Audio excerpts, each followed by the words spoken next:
In the previous videos in this series, I talked about the English Profile Project in general and the English Vocabulary Profile, the EVP.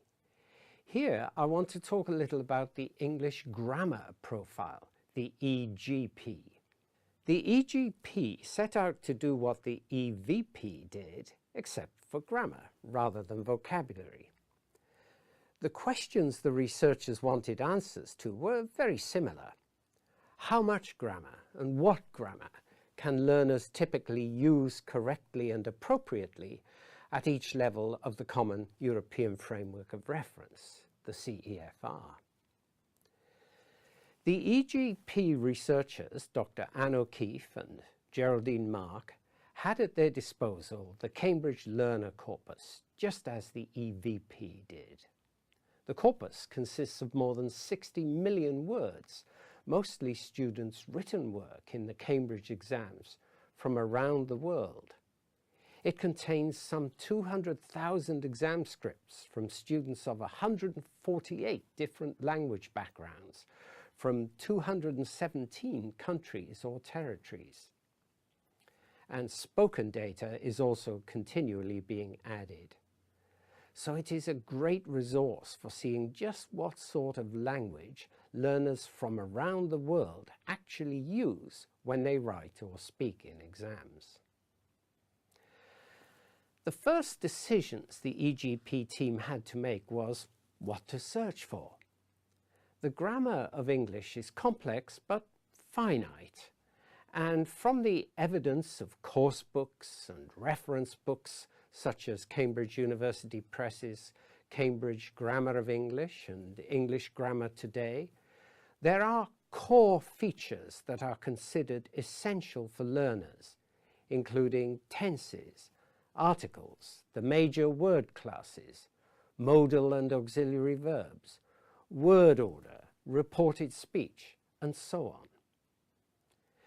Based on this canon of grammar and on evidence from the larger multi-billion word Cambridge International Corpus, the researchers were able to draw up a long list of grammar features to search for in the learner data. The EGP required some sophisticated computer searches to get at the grammar that learners use. A word list is not enough. So the researchers had to search for whole groups of words to see how learners were using the syntax and the grammatical items.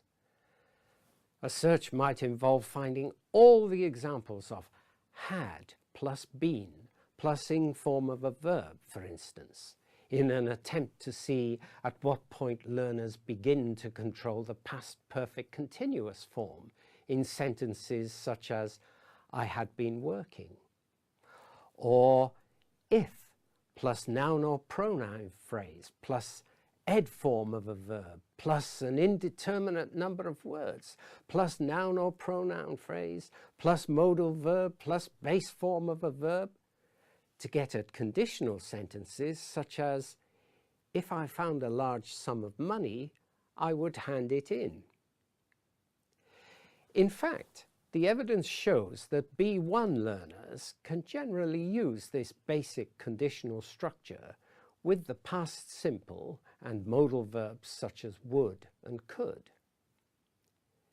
In the case of the past perfect continuous, although learners use it in the affirmative at B1, it is only at B2 that negatives are consistently used and adverbs accurately placed in the past perfect sequence. Interrogative forms come much later, at C2 level. Although we don't often think of it in that way, grammar is like vocabulary in that grammatical forms often have more than one meaning. So the modal verb may is used in its meaning of weak possibility. The weather may be hot by A2 students.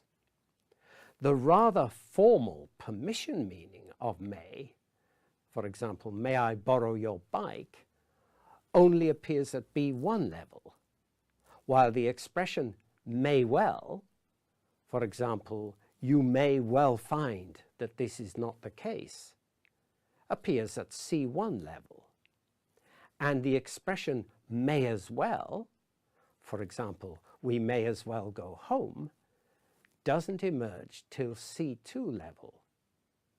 So grammar in the EGP involves meanings as well as forms and rules, and it enables us to see how learners develop competence in form and meaning, as well as pragmatic appropriateness as we move up the CEFR levels. This provides us with typical worldwide grammar profiles for each level. The EGP is now available.